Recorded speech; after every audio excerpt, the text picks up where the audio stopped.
Welcome back to East Asia International Management class. Today we're talking about Korean management, which is interesting. We're in Korea. Most of you should be aware of what's going on around us, but surprisingly, I think we're going to find out today that few people actually know what's going on. And today is going to be like going through the game of life. Life is definitely a game. It's not just about how hard you work and keep your nose down and stay out of trouble and you're going to be successful. We're going to find out how success happened and developed in Korea. So the first thing we can talk about is the background of the biggest organizations in Korea, called the chaebol. The chaebol means, in some definitions, the wealth clique in Korea. Establishing new chaebol was originally viewed as a key way to the fast track for the country's economic development. So the government helped. Shortly after taking over the government with the military coup in '63, Park Chung-hee, the father of the deposed president, launched a modernization effort driven by guided capitalism, in which the government selected companies and gave them special help to grow. For example, bank loans would supposedly be available to anybody, but the government actually selected the chaebol, or the group that most closely matched the government's interests to get these loans. So as we can see on this slide from 2017, we see that Samsung takes up a huge part here, then Hyundai, SK, LG, Lotte. There's several here, but if we look through many of the groups, after going from 2017, we'll see this is 2018, Samsung Electronics being huge, 243 trillion won, or $1 billion approximately, then Hyundai Motor, POSCO, LG, KEPCO, Kia, etc. What I'd like to point out is the idea that Samsung Electronics is not just all by itself. Same thing, Hyundai Motor is not just all by itself. Hyundai is also Kia. And many of these organizations are connected to other huge organizations. So when you're comparing organizations around the world, what's the biggest? When people start talking about Samsung, sometimes the Samsung Electronics is confused for just the Samsung group. And be aware that there's a difference, and sometimes the idea of confusing Samsung Electronics to be the biggest or the entire part of the Samsung group is on purpose, intentionally, to make it seem smaller and get less attention. And at other times, it's shown as bigger to get more attention. There's a lot of very wise thought and perhaps the marketing behind these details. As we go from 2018 to the 2020 and rank for 2021, we see that Samsung and Hyundai, I think almost everybody understands they're close to the biggest. SK, LG, Lotte, POSCO, Hanwha. Then it starts switching again from GS to Hyundai Heavy Industries, and then Nongyup, Shinsegae, Hanjin. They go back and forth, but while they're going back and forth, are any of you guys aware of how some of these are linked? Any idea? How about I start with some of the non-Koreans to see? Jesser, good morning. Can I pick on you and ask you, Jesser? Yes, sir. Do you know how Samsung or Samsung Electronics, whatever you want to call it, do you know it's linked to other groups or other big businesses? Can you talk a little bit about that? Or Hyundai, whatever. Just pick any big Korean group and try to talk about how it's connected to other big groups. Any ideas? Same thing, I'll ask Ulugбек afterwards. And then I might ask Pia afterwards, the non-Koreans. And then I may ask the Koreans. But you first, Jesser. What can you say about Samsung? How is Samsung connected to other big companies? I don't think I know, because I Okay. thought Samsung is only a big company. Okay. If we're more specific, what about you? Ulugбек, Samsung Electronics. I guess you know it, right? Maybe you're using their computer or their cell phone right now. Do you know anything about how Samsung Electronics is connected to other big companies? Da, da, da, da. Test, test, test, serious test. Oh, I look like you're typing in the Google. That's cheating. Where are you? Pia, can anybody in class, any non-Korean in class, Can I? identify how Samsung Electronics is connected to other big companies? Is it just that they're friends or they do business together? Any ideas? 5 more seconds for non-Koreans to guess. Then I'm going to ask Jung Ho-moon. I guess you're Korean. Yes.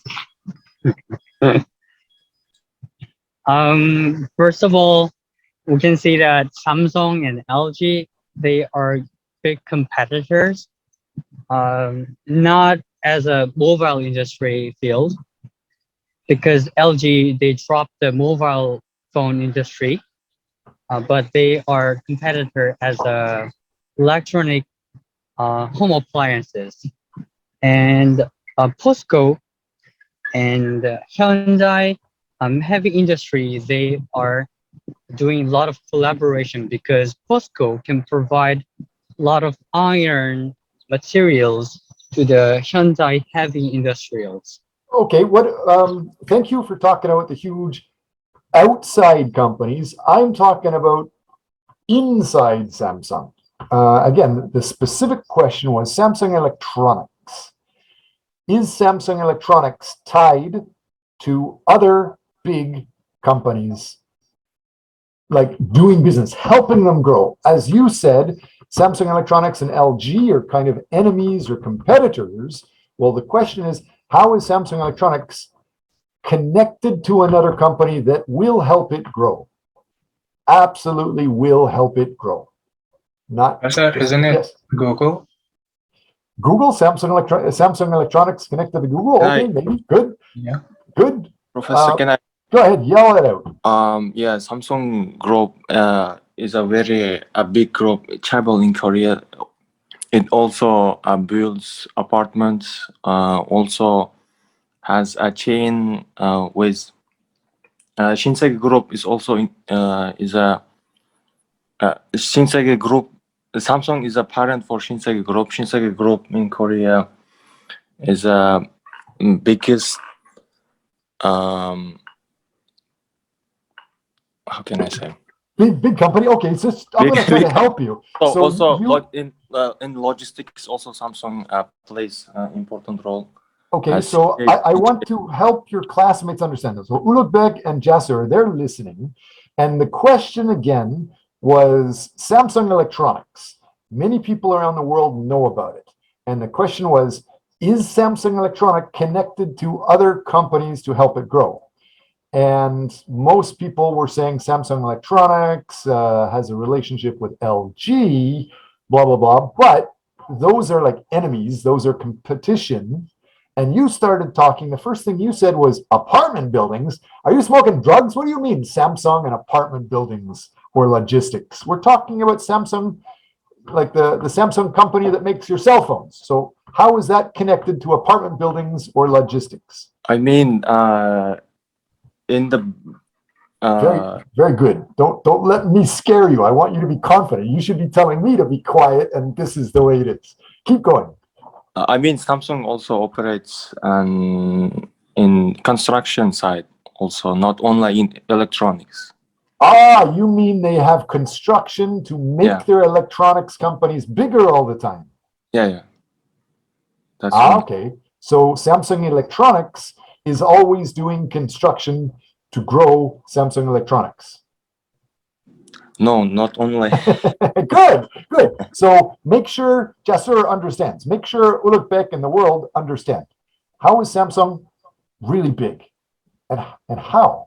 How is it connected to your, you said apartment buildings or logistics? Samsung Electronics is not only produces electronic devices or equipment.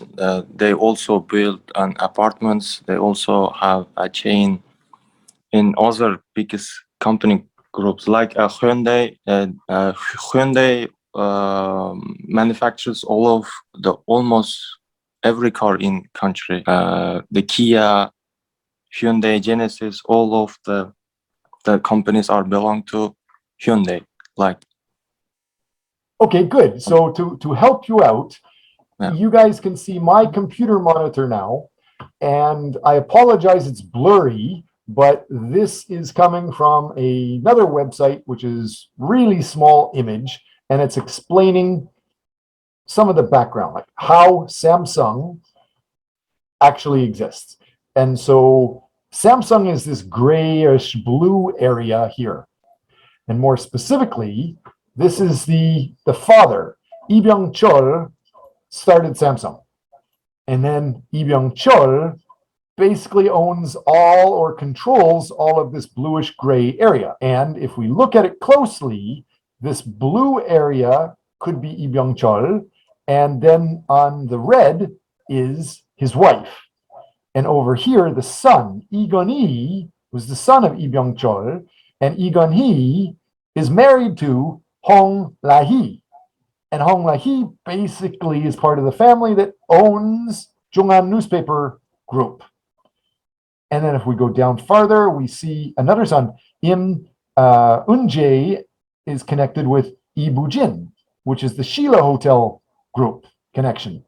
And then we have the Lee Jae-yong, which you guys should be aware of, is the new guy in Samsung. And they're married to other people like Im Se-yong, related to the Daesang Group. So what it's showing is the family blood, the family connections, the family marriage connections, and how it flows through many things. Not just the Samsung Group, but the Jung'an Ilbo Group is connected. And the Sheila Hotel is connected. In the Shinsegae, in some ways, is connected. And over here, we see, oops, it's not the JJ, sorry, it's supposed to be the CJ Group, which is the logistics group. Like they're tied together through marriage. So basically, it's the same family. And we also have the Seihan Group and many other groups all connected. So earlier, we talked about Guangxi, the importance of Guangxi. And now I'm actually just showing it. Everybody knows some parts of Samsung, but as you said, they don't know that the Samsung Group owns part of Samsung Electronics and the Sheila Hotel and the CJ Group. But what about on corporate wise? How about I bother Jung-moon?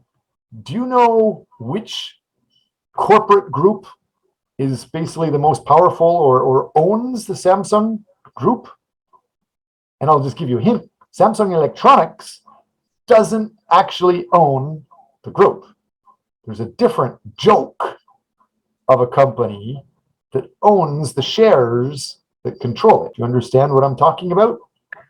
No, I'm a little bit confused. I couldn't hear what you're saying. Maybe if you're walking very far south of Seoul, not too far, a little bit south of Seoul, there's a place where you go to have a lot of fun and joke around.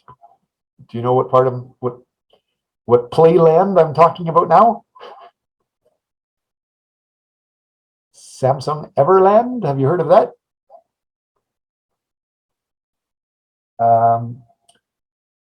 What about you, Ono? Can you tell me about Samsung Everland? It's a good place to have fun, Okay. and Do you associate Samsung Everland with Samsung Electronics? Do you know the connection? I think it's kind of investment that Samsung has made in this kind of playground. So you think the Samsung Electronics got so much money, they made some other group, not Hyundai. Samsung and Hyundai are completely different families, but much farther down here, you think that Samsung used some of Samsung Electronics money to make a new type of playground for their employees. Good guess. Absolutely wrong. That play group that most people don't really know about and they think is not serious is the actual owner of Samsung Electronics and the Samsung Group. It's like a corporate shell that controls many things. As we were saying, the Samsung Electronics is one part. Samsung cars is another part. The Samsung cell phones versus TVs are two different things. The idea of Samsung clothes, the logistics, the hotel business, all of those are basically under this umbrella corporation, which is the Samsung Everland Group. So when you start talking about the Fortune 500 or the global Fortune 500, and you see people confusing Samsung Electronics for Samsung, make sure you know that Samsung Electronics, it is huge. It's competing with Apple. But Samsung, the main parent, like the family, also owns a lot of other things, as we see here. Connected with the Daesang Group, Jungang Newspaper, the Bogwon Group, definitely the CJ Group. All of this is family marriage connected. So we get back to that whole idea of guangxi and networking. It's very, very important. That's how a lot of this stuff grows. So we should also understand Chaebol is just a big company like Samsung Electronics or another big company like Hyundai Motors. And Hyundai Motors is Kia Motors. It's the same company. They dominate South Korea's economy. This is a little bit of an older file, but what it's showing is Samsung controls 41% of the Korean economy, and then Hyundai is 13, LG 9%, SK7. Non-Chaebol group have generally less than 23% of all of South Korea's economy. And this is from several years ago, 2017. And actually, it's growing. The biggest organizations are growing much faster than the smaller organizations. So these numbers are growing all the time. They're in heavy industry, electronics, automakers, and more. It's centered around family businesses that maintain control over these core assets. And this complex web, like this is sometimes referred to as a spider web or a web of industries, so they can have control. Let's take a look. If we understand Samsung Electronics, which is actually down here, a small part down here, or even the Sheila Hotel, then we understand that the family also has control over the newspaper group, Jungang Newspaper, or the Donghua Newspaper, those type of things. Then it's pretty easy to understand those newspapers will promote your family more than your competition or your enemies, right? That's one thing that helps you grow a lot. Let's take a pause for a second. Is that just in Korea? Do you guys know of any other big organizations or conglomerates that are connected to newspaper companies? Anybody else? You should be aware almost all huge companies are connected to big sort of media organizations. These are good examples, because if you can control the media, you control the information. That's really big. Any questions about that before we get into the connection with the government and how it started with government? Well, I was going to ask you similar things with your questions. Since we started to talk about the Samsung, I was also curious about the Apple. Like Samsung industry, they're connected with like almost every kinds of industries in South Korea. But what about the Apple? I know that they are highly developed in mobile phone technology industry. But are they also involved in a lot of industries like South Korea, like in hotel or other field as well? They are invested in many different things, but definitely not as much as the East Asian companies. East Asian companies are definitely much more family connected and guangxi or networking connected. However, many of these big companies, the Fortune 500 companies that you hear about today, they are connected to media. For example, in Canada, one of Canada's biggest companies is an actual newspaper or media group. Newspaper media is the marketing, the information about this stuff is very important. Some people may have heard of even church groups. Connections with church groups are very big. You may want to check a little bit into that, but I'm not going to get too much outside of the East Asia idea. Japan is very similar. Like the Japan corporations are just like Korea. The huge companies have connections in almost everything. The big Korean corporations, it's not hard to understand when somebody says a big Korean company is connected to everything in Korea. Same thing in Japan. Outside of East Asia, it's much less so, but they are diversifying lots. And even the idea of government. Look at Donald Trump in the United States. Donald Trump, what was his initial business? It was generally hotels. But he went from hotels into universities, into many things, and then in the government. When he's in government, did his business shrink? Did he basically close government? Did he close the hotel business while he was doing government? Or did the government and business connection explode his business, like grow his business enormously well? Like Trump hotels are now almost all over the world. Anywhere that the government officers went or the diplomats went, you know, they were, in some people say they were encouraged to stay at the Trump hotels. Trump Hotel was in some ways the government base, so the government grew the hotel and like bulletproofing the hotel, increasing the security of the hotel during that government connection. How did that work in Korea? In Korea, the Korean government, as we said initially, started with the military coup of the government in 1963. Park Chung-hee was the father of the deposed president, and he started this modernization campaign to grow the country, period. So the government was trying to grow the country, and he started to give money to companies that were listening and working, following his plan. And so if we go back through this, the government identifies priority industries. They have a plan and they raise investment funds, or as you guys may know now, governments have a money factory. They just turn on the factory makes cash dollar bills, and they give the dollar bills to wherever they want. Like currently, they're doing that for the United States because the United States is technically bankrupt again. It has gone bankrupt many, many times. They just make more money. And so they're making money, they're giving money to the priority industries, and they control the bank credit and the tax administration. Many years ago in the past, it was clear that the government would give loans to companies that said they were going to develop following the government plan. However, as the country develops, they have to be a little bit more fair, a little bit less biased. It's getting harder to do that, but manipulating entry and exit of private companies is still something the government can do and does today.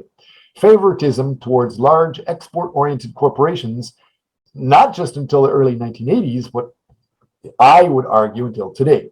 For example, Hyundai Shipbuilding or the Samsung organization doing many things. Samsung Shipbuilding, Samsung Apartments, Samsung Clothes. There's many things. In the late 1950s, the self-made founders were connected with the government in the birth of the Shapeals. The government owned some properties, and they started giving some of these properties to organizations or people to develop them. And they had tax preferences and grants to grow it. So what does a grant mean? A grant means free money. Students should know of grants because you could get free money to do class projects. I would definitely like to talk to you guys as soon as you can about not just your surveying, but how you're going to be growing yourselves, your group going forward. What is your guangxi and what's your plan going forward? Anyway, back to class. 1960s, there was the foreign loans to implement 5-year plans. Same thing in China. 1970s, they had rapid growth in exports and domestic demand. Great, but even in the 1960s and 70s, Korea was so poor, the average family couldn't afford bowls of rice for every person in their family. And the average family couldn't afford shoes for everyone in their family.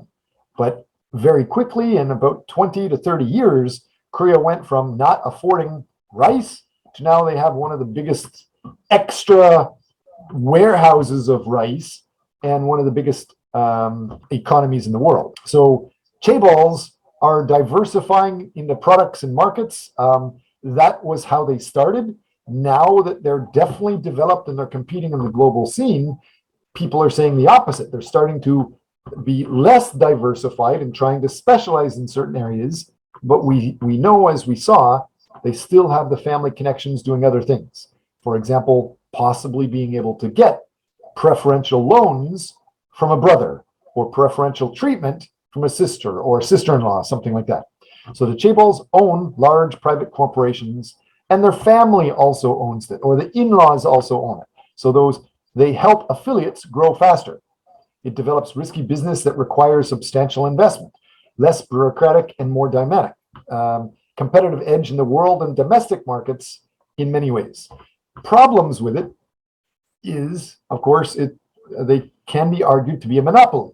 That's why they don't really promote those details. When people are doing the Fortune 500, they don't correct them and say, we also own this and this and this and this and this.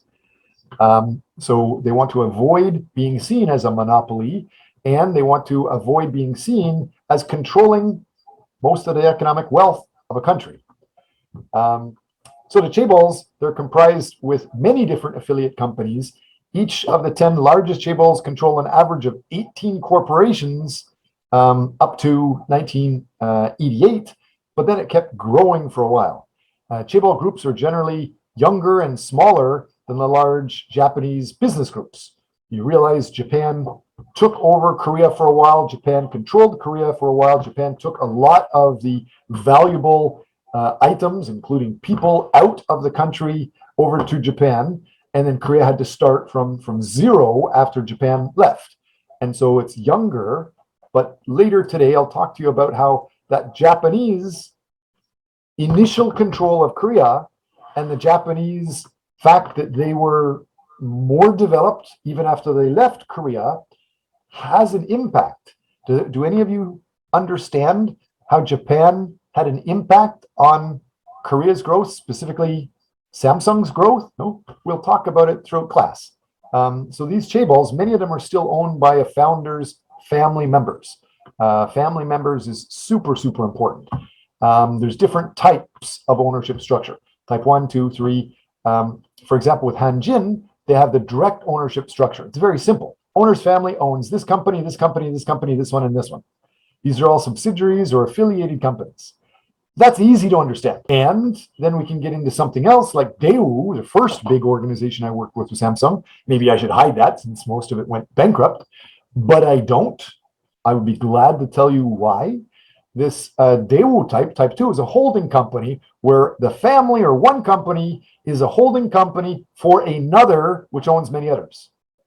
How does that relate to Samsung, for example? You have that Samsung Everland Group is the holding company which controls or owns many other of the Samsung Big Group members.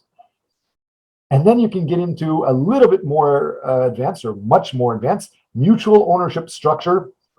And what I'm showing you on the slide here, we have the owner's family that owns one intermediate institution, and they own company ABC, and the owner family also owns another holding company, which owns company, 4, 5, 6, 7, 8, 9. And then this company owns part of this company, and this company owns part of another company, or they hold the shares of control. It looks very simple on this file that I'm showing you, but trust me, they are made complicated on purpose to avoid having the idea people complaining that they're a monopoly, or people complain they control the company. After the war, the American military basically controlled a large part of the world. They won the war. But with Japan, for example, the American military just demanded everybody in Japan, all those big companies, they had to stop controlling, like the families had to stop controlling all of those big organizations. So they broke them up. They supposedly required the same thing in Korea, but the families maintain control. So the Chaebols, they comprise many different affiliate companies. Each of the 10 largest Chaebols control over 18. We see that. They're still owned by founding family members. Oops, I was going the wrong way. How can I keep going down? Here we go. So key features of the Korean groups. The owning family members, the Chaebol largely participate in the management. Unlike, for example, the Walmart group, where the Walmart stores almost everywhere around the world are owned by, what is it, 5 different brothers and sisters? By almost all of Walmart is owned by those individual people that are family. Those people, some people say, are just forever vacationing and they're not in the active management, versus in Korea, the chaebol family are very active participating in management. More than 30% of the executives of the top 20 chaebol are family members at that certain rate. So the owning families of the 4 largest chaebols, Samsung, Hyundai, LG, Daewoo, they assumed most of the executive positions. As the size of the chaebol grows, the shares of the family ownership grow, and the professional managers employed grew. And then the family involvement eventually started going down just because it was so big that they couldn't control everything. Samsung has hundreds of thousands of people around the world. They are increasingly hiring professional managers, but that's changing. Jungho, you have a question? Jungho, did I see? No, you didn't have a question. Okay. So the chaebol groups are more tolerant of heterogeneity and of employees switching companies because of the higher percentage of external recruitment. In some sense, they're saying this, especially if you're going from one part of the family business to a different part of the family business, like Samsung cars, switching to Samsung phones, switching to the Sheila or CJ or the Shinsegae that is connected to Samsung, that might be okay. But loyalty is very important in Southeast Asia. Ownership structure, the succession to the next generation owners generally is determined by blood. That's different than Japan. What is the big difference between Japan and Korea? In Japan, if you marry somebody, you are considered part of that other family. In Korea, you're only part of the family by blood. That's the traditional thought. It's more related to the Confucian tradition than in Japan, which is a little bit more of the modern style. Chaebols have a powerful chairman's office which administers the group and also functions as a watchdog for poor performance. What I just said here is part of my second job in Korea, which was the Cheongkyun.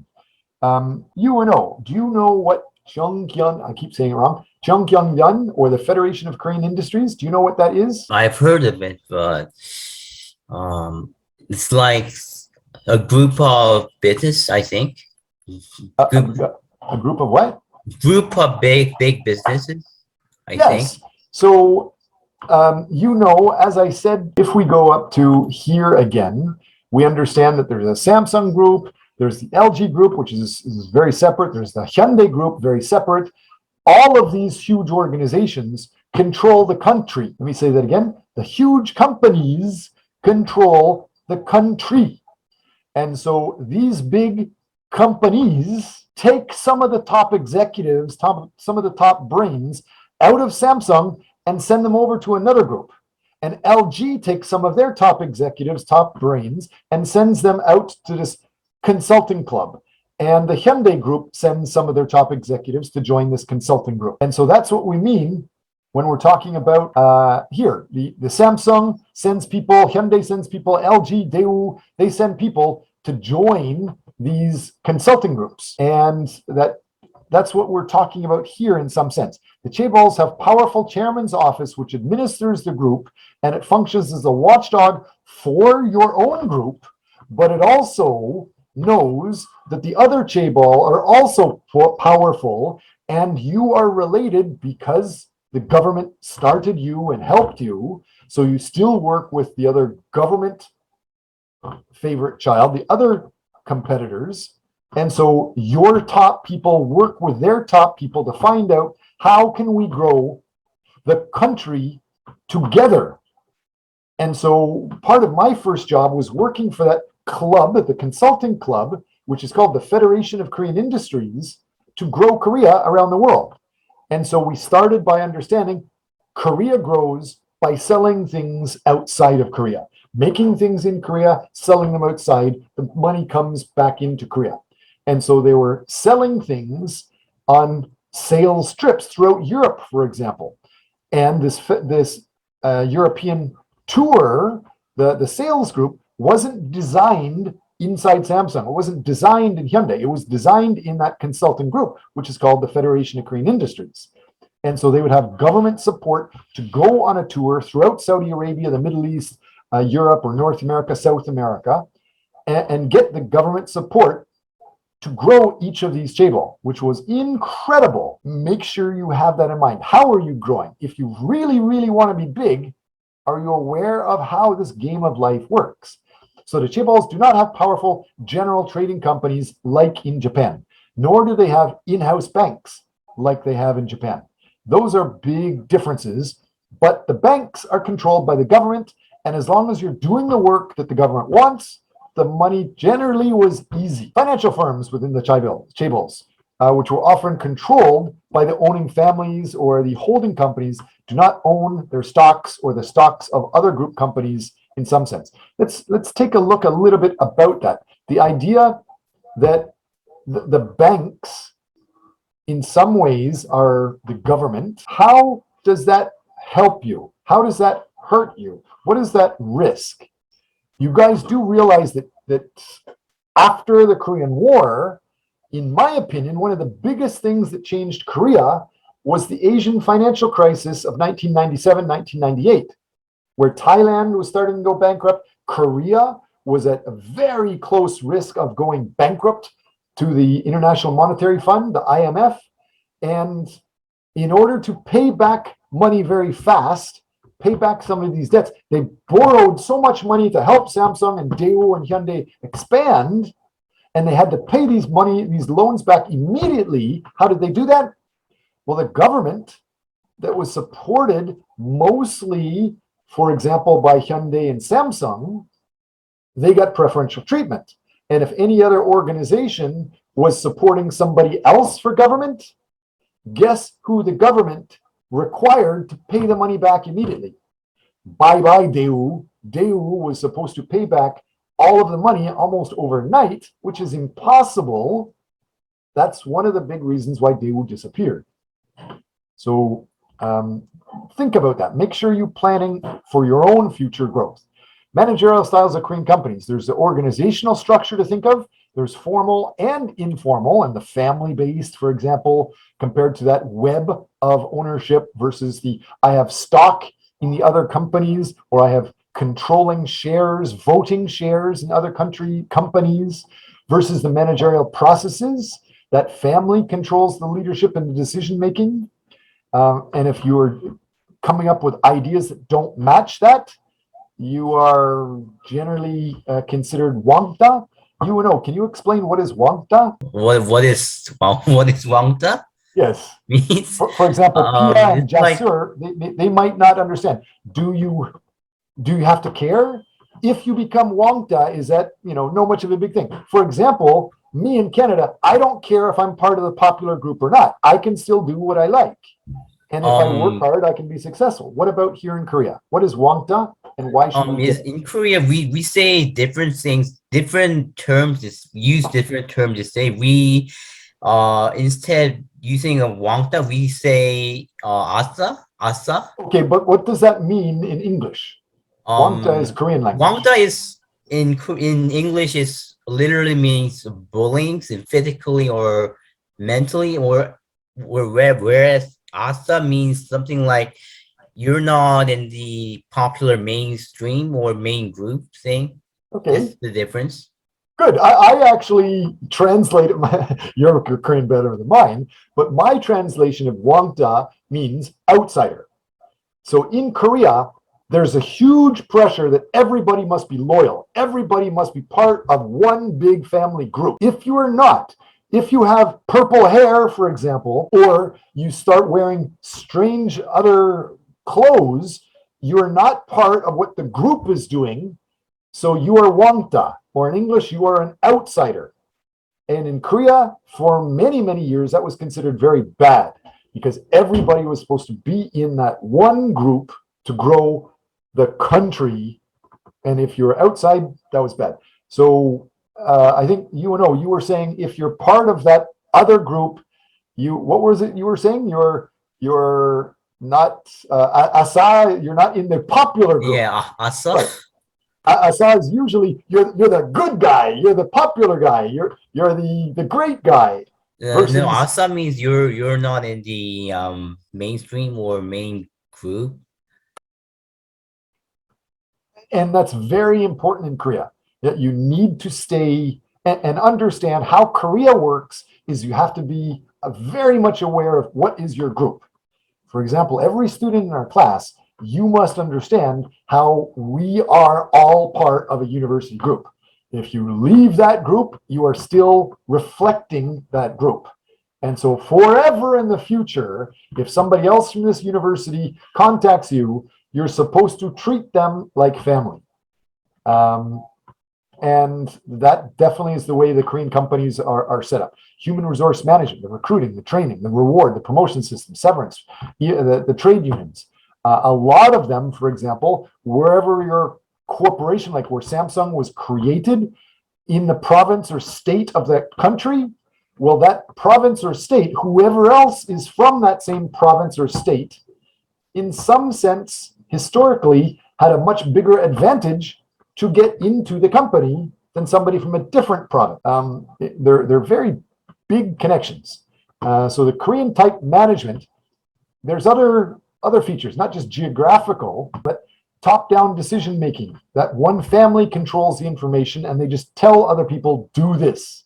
Versus in Japan, the information sometimes comes from the bottom up. Next in Korean management is the compensation based on seniority. What does that mean? Compensation based on seniority. Jasur, can you explain what does seniority management mean? I can't hear you. There you go. Seniority? Basically, the longer, the more years you put in the company, the higher level position you can get. Many companies in Korea, even universities, you can't get a promotion if you're Einstein. You can't usually get a promotion if you're some genius person. Even if you're a hard-working person and you get a Nobel Prize, you don't usually get a promotion because of that. You get a promotion because you put in 3 years or 4 years or 7 years. After 3 to 7 years, then you can have a promotion to the next level, regardless of how hard you work. If you get a Nobel Prize or award, that goes through the group, not usually that person. That is historically part of Korean type management. Paternalistic is another feature of Korean management. Paternalistic, as we said earlier in week 1, a lot of North Americans will call Korea autocratic or dictatorial. Well, the nice word for the same thing is paternalistic or fatherly or maternalistic, which is motherly. So you have one mother controlling the whole organization or one father controlling the whole organization. That's the Korean way. And then you have the harmony-oriented cultural values. Everybody's supposed to be in harmony. You're not supposed to be creating problems. You're not supposed to disagree with people, especially openly. If you do have something that you want to disagree about, Jungwon, are you a good drinker? Are you able to manage? Oh, if I saw a shaking head, that means you're gonna suck in Korean management, unless there's a solution for that. What about you? UNO, are you a good alcohol drinker? No. Oh, you both of you guys. Someone's lying, Professor. They're lying. They're trying to pretend to be nice to a Canadian guy. Okay. Well, let's first of all explain it to the world. In Korea, you are supposed to not complain publicly. If your boss or your teacher has a problem or does something that you think is terrible, you're not supposed to just yell out, "Teacher, you're an idiot," except in my class. I want you to argue with me. Please correct me and debate with me if I'm wrong. But normally in Korean systems, if you have a problem, you're supposed to go to a room salon or a video bang or some sort of room or basically a bar, and you're supposed to pretend to drink a lot of alcohol or seriously drink a crazy amount of alcohol. And after you drink, you're friends. And then you can tell your friend, the boss, the truth. Listen, friend, you're screwing up. This is a bad policy. We should do this. Because publicly, the boss is supposed to know everything and control everything and just tell that information in that top-down structure to the lower people. and they're not supposed to be defamed or criticized publicly. So if you're drunk, you are allowed to say the truth. It's because, number one, it's a very small group. Number two, it's usually a dark area that a lot of people aren't paying attention to what you are talking about. Number three, you have alcohol. So you can pretend in the next morning, sorry, boss, I don't remember what I said yesterday, but I had a lot of fun. I hope you had fun too. And they pretend like nothing ever happened, but the boss can take that advice internally and nobody else knows that there was an issue. So that's what we mean by the harmony. The clan management is different. What we mean by clan is usually family, usually blood. As we showed that other picture, the family has connections, and even your marriage spouse's family also gets preferential treatment. That's that clan management idea. Next, organizational structure. There's the formal structure, informal structure.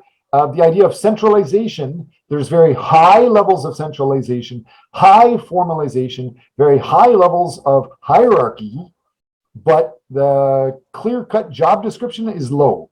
You're hired when you're hired just to work for the group, period. If they have problems in some other group, they can send you to help that other group. For example, in that Cheongkyunmyeon, the Federation of Korean Industries, the top workers in the company are usually taken out of head office and sent to this consulting group to help the country and your company grow larger globally. And you can move around anywhere that the boss or the family member wants. It's not a clear-cut job description. Very, very different than in Europe or North America, and increasingly in 2021, 2022, where you're hired just to do a job for Elon Musk or Apple. Very, very different. The dominant management power. So you have the family ownership or Hyolyeon, or the regional or provincial or the state, the Jiyeon, or the school related, which is the Haknyeon. So all of these play a super big impact historically. That's what created Korea. It's changing nowadays somewhat, but nonetheless, almost everybody that's running like a big serious level position, they were created using the system. And that's how a lot of them are still thinking. So the managerial processes, the planning, the directing, the organizing, the controlling, leadership decision-making, motivating, communicating, all of that stuff, there's a certain way of doing it. The leadership and decision-making, you manage on the basis of the principles governing the family. The father is never questioned publicly. They're respected no matter what. Absolute power, full responsibility, but it's a good way, it's a good thing. They're taking care of feeding all of the kids in the family. The father or the CEO is supposed to take care of all of the employees of the family, all of his kids. And so that father is the top-down decision-making. Or the inhwa, the harmony between the unequal levels of power and rank. You're supposed to not complain. You're supposed to have harmony inside the group. Make the decisions with the consultation of the subordinates. But the Korean subordinates are reluctant to express their opinions. Let's take a look. If you go into other international classes where you have maybe a foreign professor, how many Koreans are likely to start debating with the professor? Very few. It's part of the culture. Your grandparents and your parents were taught you do not argue, you do not debate. If you do, you are a bad person, even if you're in the pursuit of knowledge. So that also spills over into motivation. The highly motivated and during long work days, everybody usually in Korea, especially up until the 1990s, 2000, early 2000s, almost everybody accepted working 6 days a week. In France, it's a little bit less. Do we have Pia? You were from Europe. What are the typical number of days you work in some countries in Europe? And what are some typical numbers of hours people work in a company there? It's usually 5 days a week from Monday to Friday, and it's often 8 to 9 hours. have you heard that even Google and many other companies are starting to encourage people to take at least 20% of your work time for professional endeavors? It's very popular in Australia, for example. They will take every Monday, Tuesday, Wednesday, Thursday to be for work, but the Friday is supposed to be for people to develop personal things. So outside of Korea, they're aware, like Google, a lot of the Google's biggest devices were created by accident during employees playing around. And so Google encourages people to develop anything you want, but that is still part of the company. They will pay for your time to develop things. In Korea, traditionally it was not. In Korea, you're just working nonstop just to do what your boss does, and you're not supposed to veer from that path quite a bit. But now there's a huge push to try to change that. And because it's now the historical culture of the country, it's hard to change. So other key Confucian values, the idea of diligence and harmony, work ethic, high work ethic, the idea of extrinsic factors, the wages, the working conditions, job security. That is different than the intrinsic factors like creativity and achievement. Communications, everything is supposed to be hierarchical. You're supposed to respect your senior. You're supposed to one more time. You're supposed to respect your professor. Not me, any Korean professor, but your manager and the director and the vice president and your company CEO. Very, very much. So during national holidays, a lot of people will give presents as thanks to those people. If you don't, it's almost a sign of being disloyal. Upward formal communication versus horizontal interdepartmental lines. Very, very different. Outside, like in Scandinavia, you'll have everybody equal. Everybody has just horizontal interdepartmental lines. You can do anything with your department and still work equally with a different department and talk to them at any time. In Korea, traditionally, it's not. You just do what your boss wants and then what his boss wants. You don't usually pay attention to what some other department wants unless your boss says. Culturally, you do not share information with anybody outside. Even if you make something, you usually give that to your boss, and your boss puts the name on it, and his boss puts the name on it. They're good at free communication on an informal occasions, like at the bar on the weekends, or the room salon, or the talanjujum, or the norebang, or wherever. Informally, that type of thing is okay. In North America, you're not supposed to have too much drinking with the work. The personal and professional are very distinct, and you don't usually overlap, versus here you do. Human resource management, the idea of recruiting and training. We've started to talk quite a bit about that. There is very specific reward systems, promotion systems. The trade unions, make sure you understand about that. All of these are very distinct in Korea. For example, to get a promotion, usually it doesn't matter how smart you are or how hard you work. It matters how long you have worked for that group, that department. And the idea of trade unions, because everybody is supposed to be part of the family, Korea really, really resisted trade unions.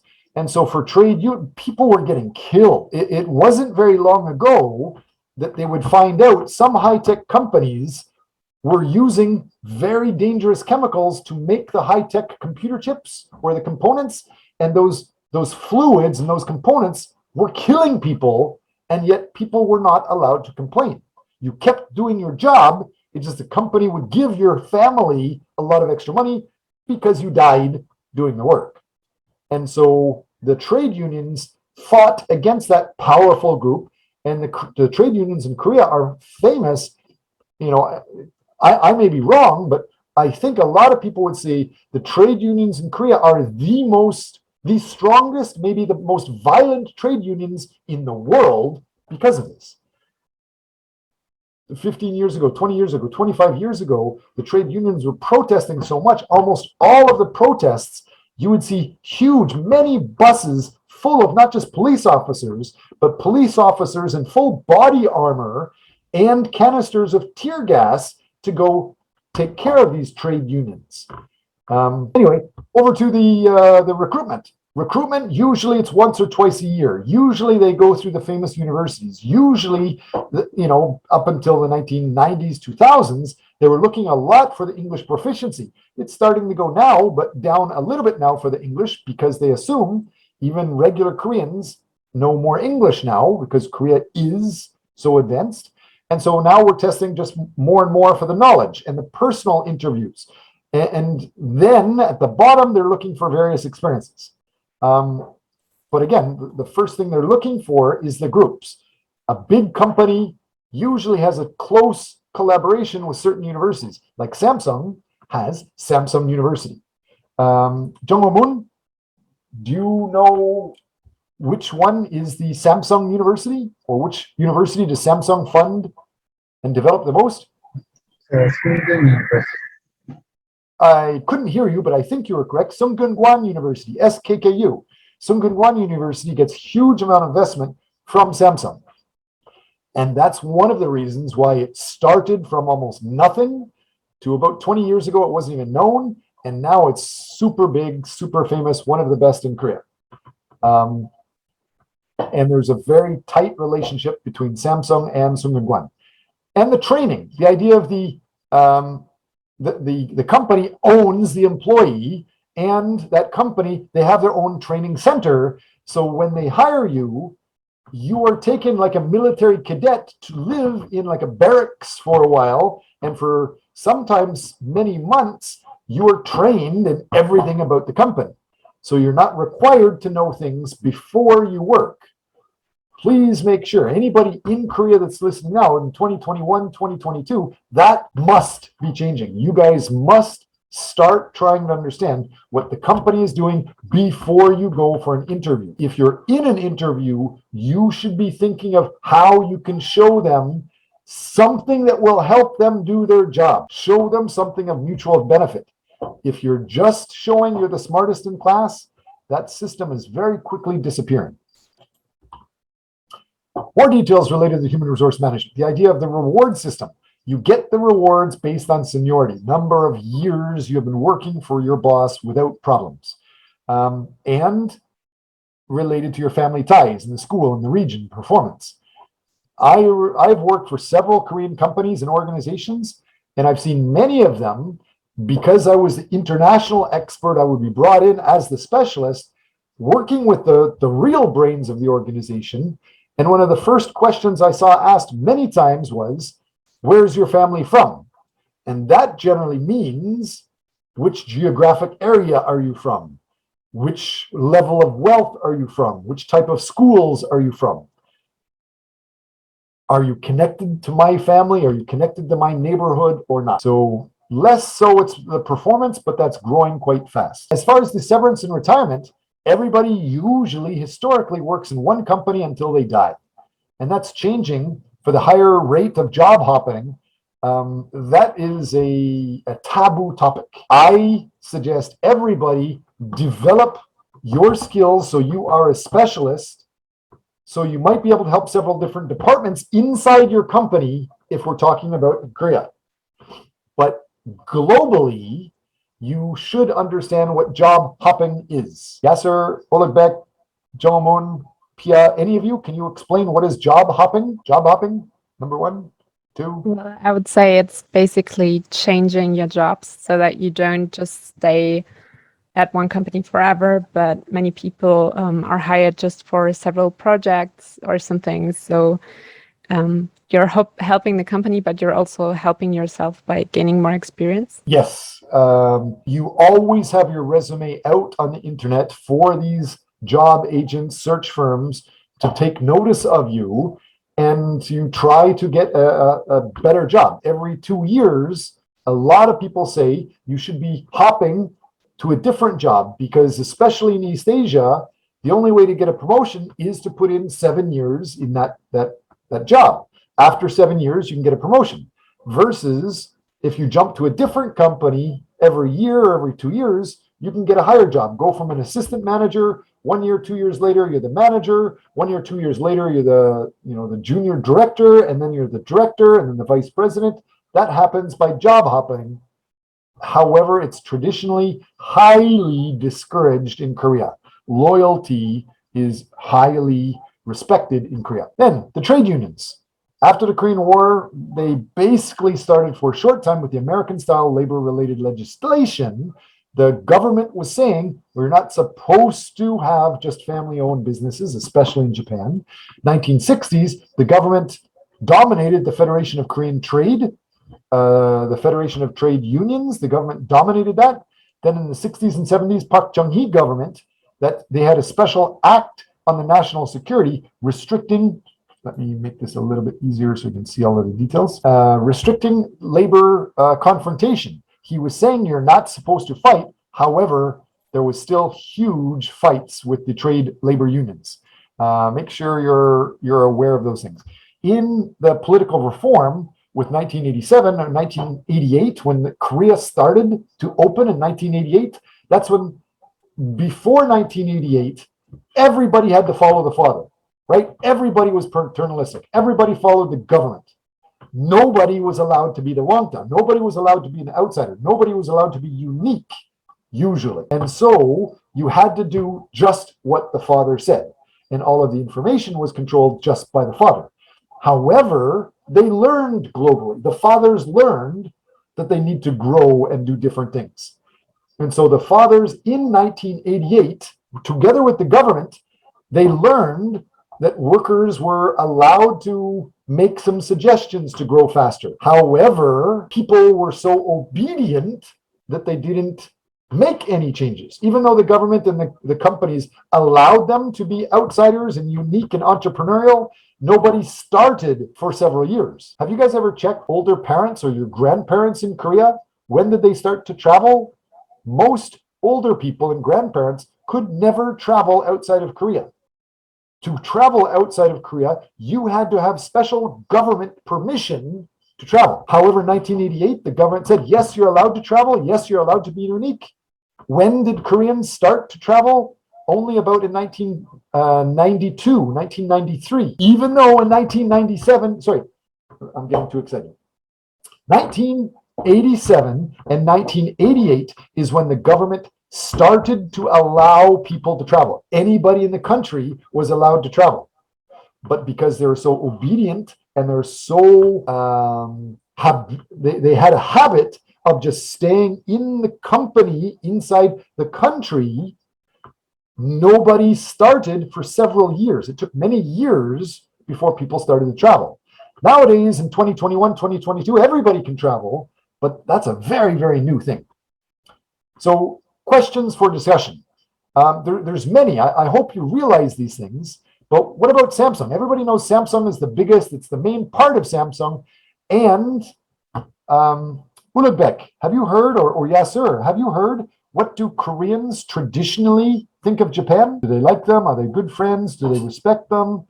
Are they enemies? Are they equal? What have you heard? Most Koreans don't like them because of the historical reasons, the war. But I have so many Korean friends who don't have any bad opinion. They said it's a history, but they should move on. A lot of them. But I guess most old people, they don't like Japanese people. Most old people, if we generalize, say that 대한민국, that means our country, Korea. We're supposed to only like Korea, and they don't like these other countries, especially Japan. And what is the best in Korea? Samsung. Well, anybody know what Samsung is? Samsung is a hybrid. Many people say Samsung is more Japanese than Korean. Samsung is definitely part Japanese and part Western. For example, the diversification strategy. Having the cars and the semiconductors and the phones and the apartment buildings and clothes, that diversification strategy, that is Japanese. And the Western system is starting to be more focused. So they're they're realigning. They have diversification, but more focused within the business. And the Japanese system of the dependence on internal capital markets versus in the West, you have dependence on external capital markets. Inside Samsung, there's the ability to tap into both internal and external. The other thing, within Japan, you have the focused on continuous operational improvement, continuous improvement.